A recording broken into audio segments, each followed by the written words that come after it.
Hey guys, welcome to the State of the Guild for 2023. It's been a long time since we've done one of these. I thought, we've been doing the last couple in text format, so it's probably a good time to break another video out.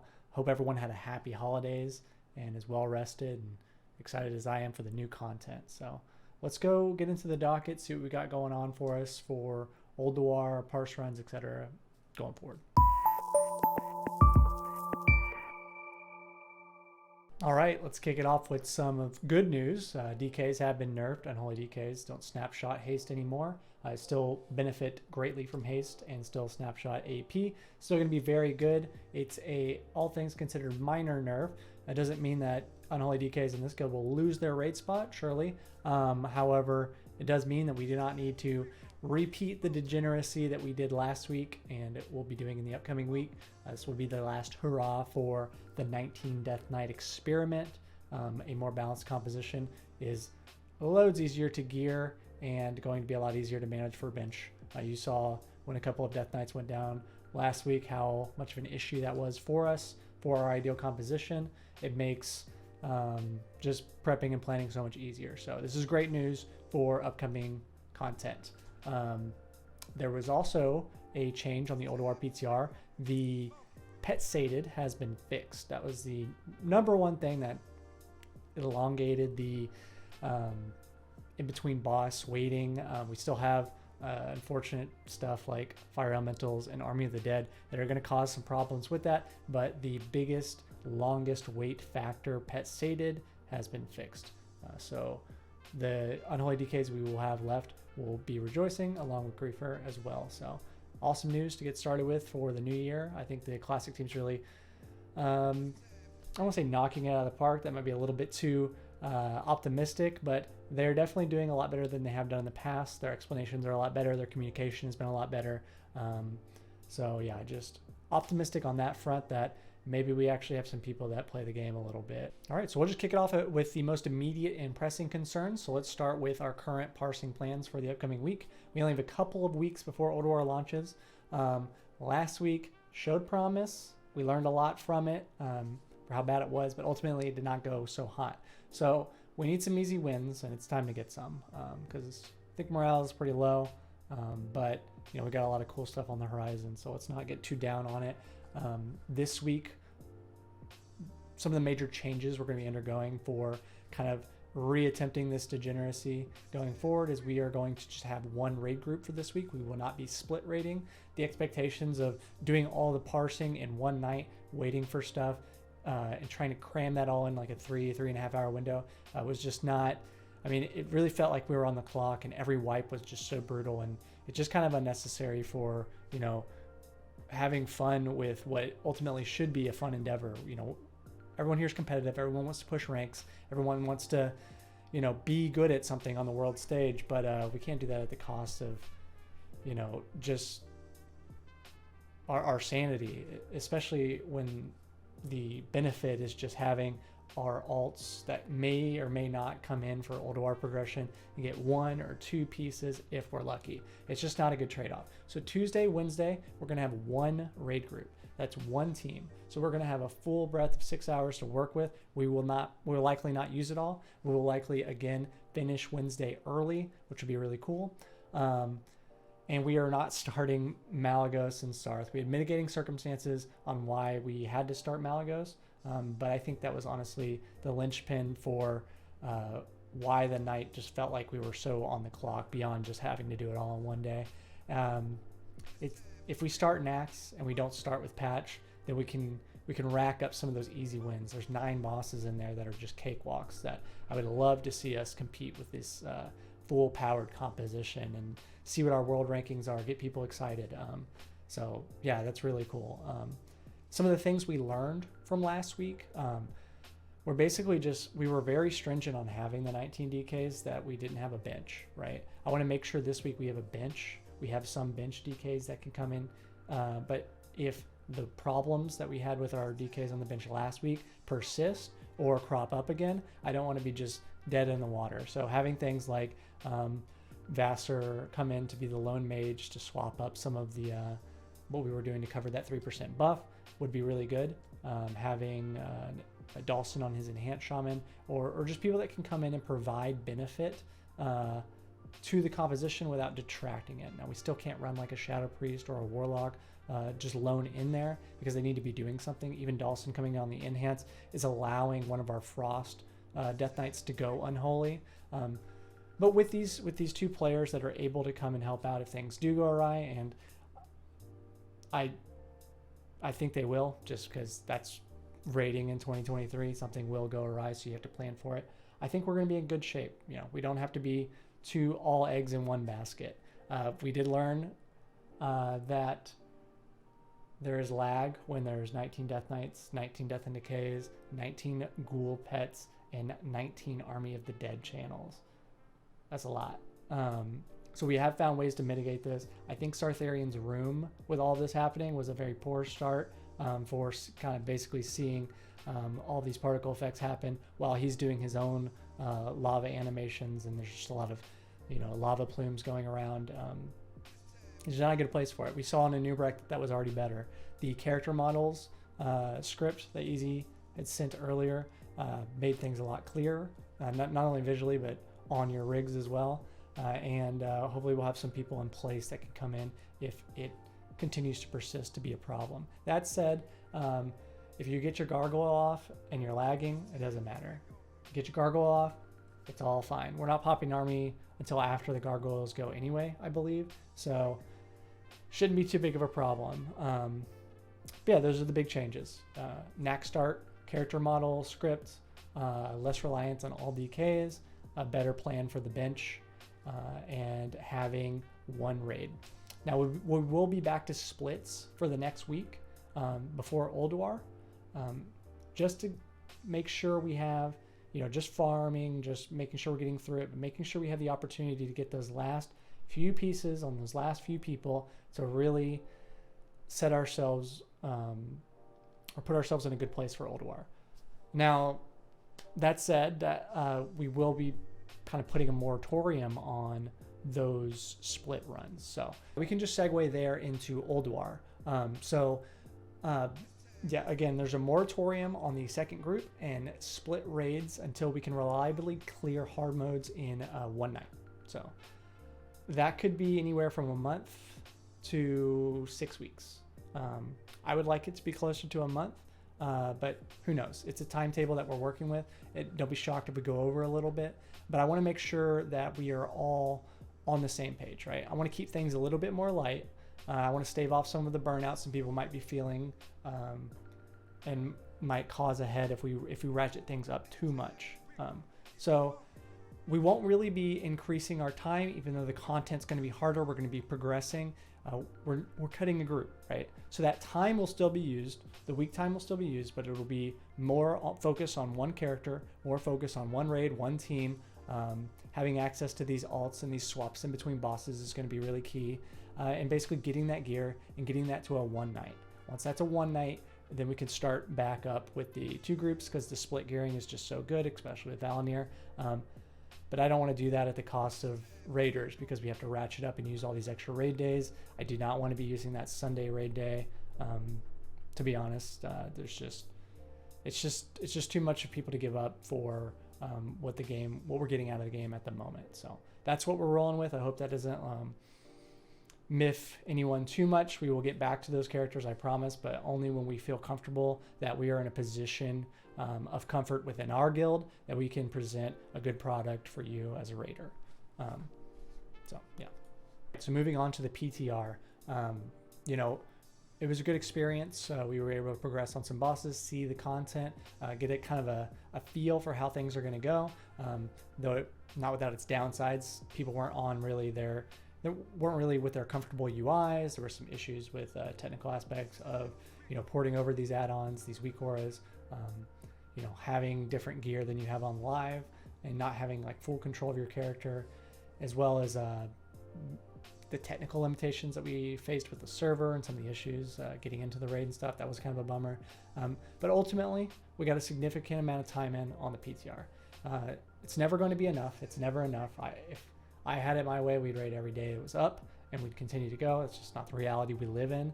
But I do feel good about our effort in there relative to other guilds. you know, especially this last week with the short turnaround, we were able to get in there and just get some reps in. You know, we saw what we needed to see, and we saw what we need to see, more importantly, to set a good plan and good expectations for the opening raid. So I'm really happy with the people that were able to make it work and get onto the PTR.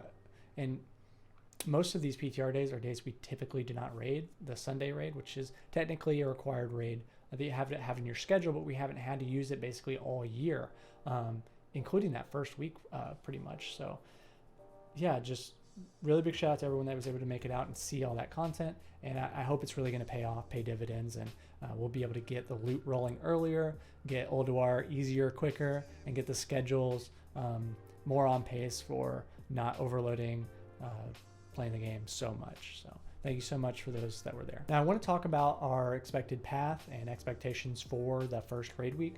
But first I really want to touch on Ulduar 10-mans and their importance. For me personally, I have 6 pieces in there as a tank that are BIS. I believe Tro has 5 or 6 pieces as well. Both of our tank trinkets, my tank shield, and just several individual pieces from some hard modes in 10-man are BIS for tanking, which obviously is going to be super important. We all know how hard Algalon is, how much he slaps tanks and stuff. And so just getting this gear is going to be important. And I'm not trying to make this like a selfish thing, like get my tank gear. I assume other people have 10-man pieces that are, if not BIS, very good. And if not BIS, you still have tier pieces in there that are better than what you currently wear and will contribute to your set bonuses. The eye level, it means a ton as far as like your health pool, how easy Flame Leviathan hard mode for week 2 is going to be, and things like that. So it's just very, very important we were able to get some time in on 10-mans where we can. I'm not going to do anything crazy like try to have 3 groups running for it. I think 2 groups is going to be the best case scenario that allows people that otherwise have other things that crop up on the weekends or just can't raid that many days in a row, will have the ability to opt out. But we still need the majority of the raid that's going into the Sunday to have all of these pieces and all this big spike as we enter some of the harder hard modes. And we do want to clear some of the harder hard modes that first week. So yeah, I just wanted to relay that. Hope everyone is on the same page there, that basically we know that these 10-mans are important. Now, the way we're going to run it is similar to how we have run it in the past for 10-mans, all the way back from Zolaman to, you know, Nax 10-mans. Is obviously there's going to be BIS pieces in there for people for the entire tier, and we will continue to set those up on a weekly basis. These will be optional. It will always be optional. These first couple of weeks, I strongly urge you to attend those. I'm not going to go so far as to say these are hard required, but it's a big deal. So if we can get in there, if we can soak up some 10-man pieces, it's going to be easy. It's going to be light. The vibes are going to be good, and the teams are going to be good. But that's how I want to go. With the 2 10-mans, it's not very feasible for us in that first week to set up 2 10-mans to kill Algalon. So I'll be setting up one team that will be killing Algalon, and that's going to have things like a flex 3rd heal / Shadow Priest that can soak the big bangs and stuff like that. So I just want y'all to know that only one group for that first week is going to be expected to kill Algalon. That's not to say I'm going to gimp the power levels completely. I just want to make sure that the composition as far as like being able to down that boss is in that one group's favor. And we'll put up the signups and we'll see where those people lie, and we'll split people out based on what gear they can accrue without stepping on other people's toes. But yeah, so enough about 10-man. I just wanted to relay the importance and make sure everyone knows kind of what's going down with that. All right, now let's get to the meat of it, the path and the expectations. So going through it, you know, we've practiced what we've practiced on the PTR, and we haven't practiced what we haven't practiced. We have a limited amount of raiding time that first week, roughly 9 hours. We want to make sure we get in what we can, and we're on good pace to make important decisions for what we want to knock out for Sunday, whether or not we do everything on hard mode or not.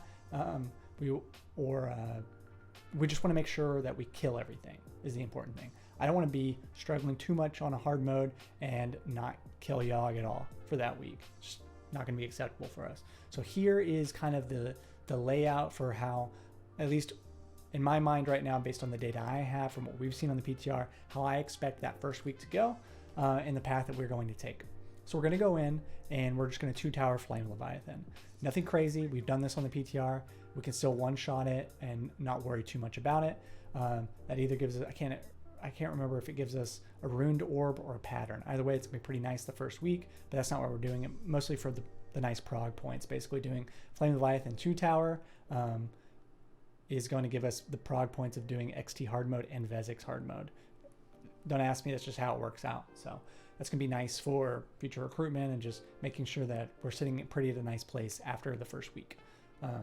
So yeah, we want to keep this one shot. Next week, when we have that inflated eye level, we have more time doing it on like 10 mans and stuff, and we've seen the fight.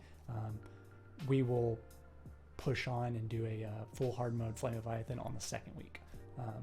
Yeah, it's vehicles, you know, it's not your character. Any practice you've accrued over the last 10 years, it's kind of irrelevant. So not really our vibe. We want to get in there, kill some stuff, start racking up some kills.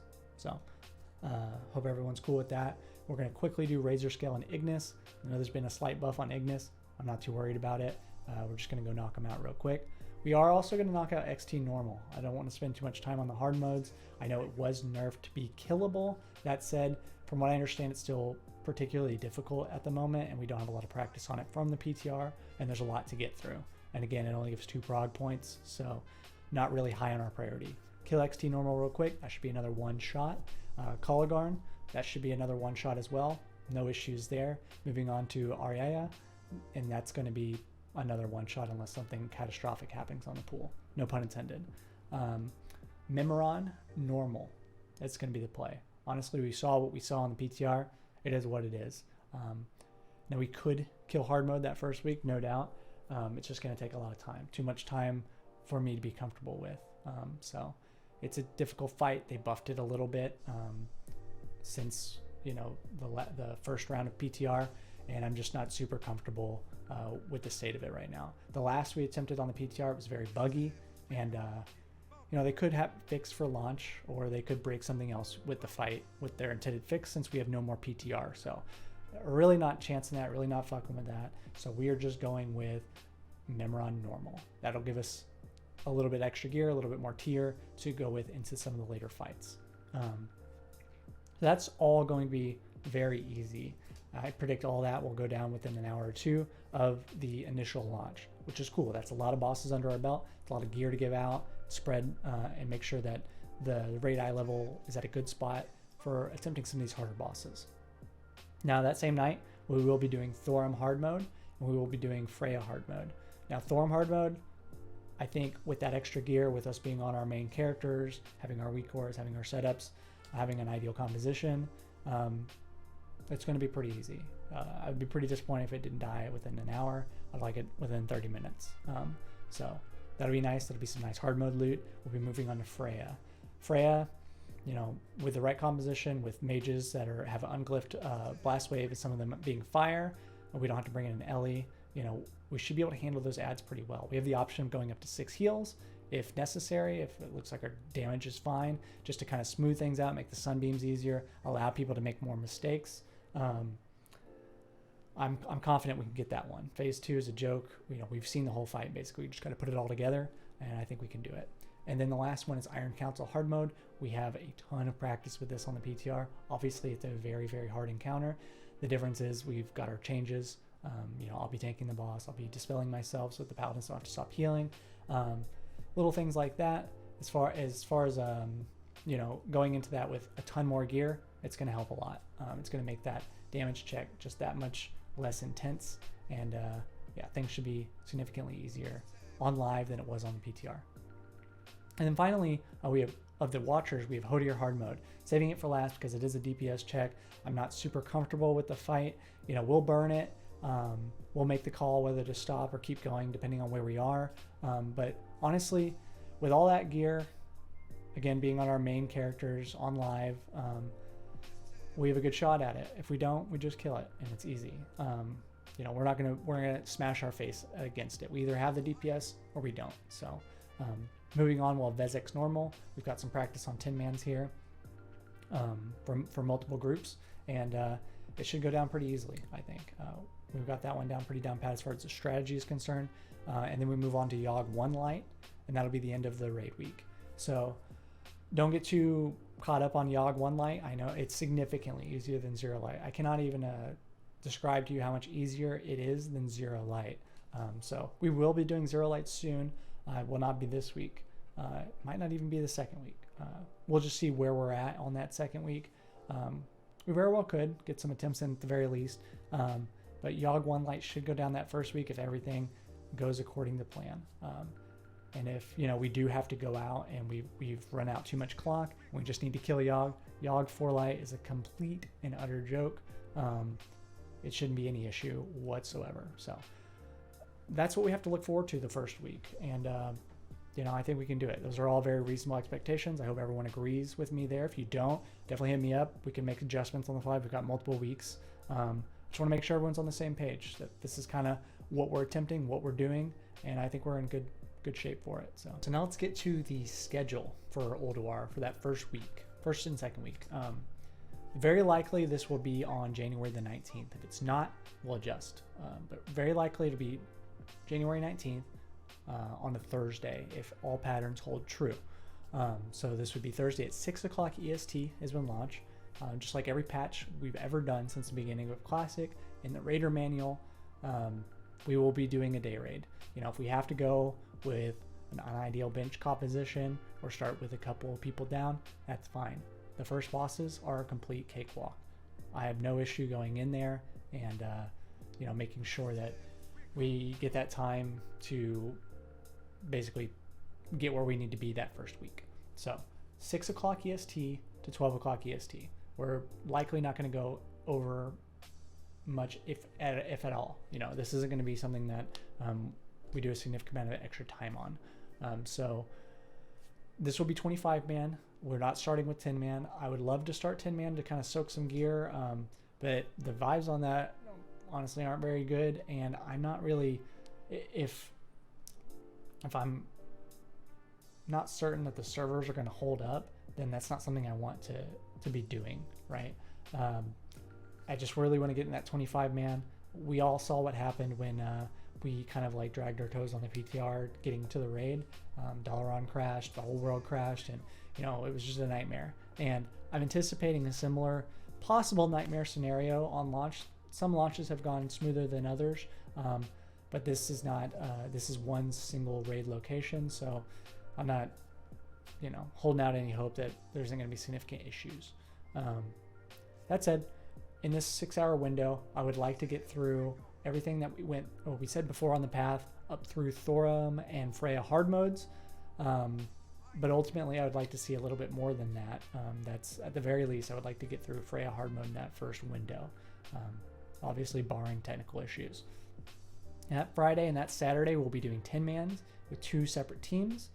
Now, I'm not sure if we're going to start both teams on Friday and just see if we need the extra day on Saturday, or if we're going to start one team Friday and one team Saturday, just so we have access to bench players and alts if necessary.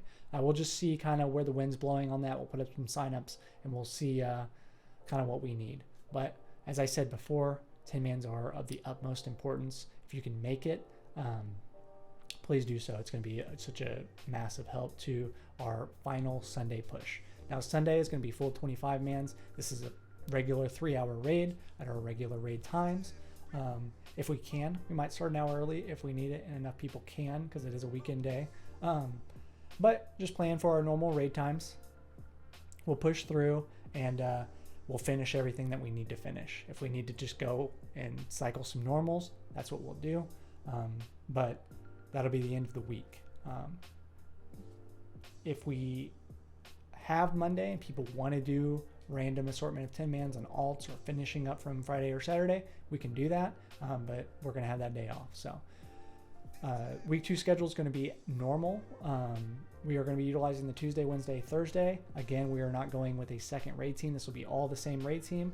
I'll be pretty disappointed if we can't make significant progress in just those 3 days. I'm not anticipating on using Sunday on that second week, but if we need to, we will. But I'm not planning on it.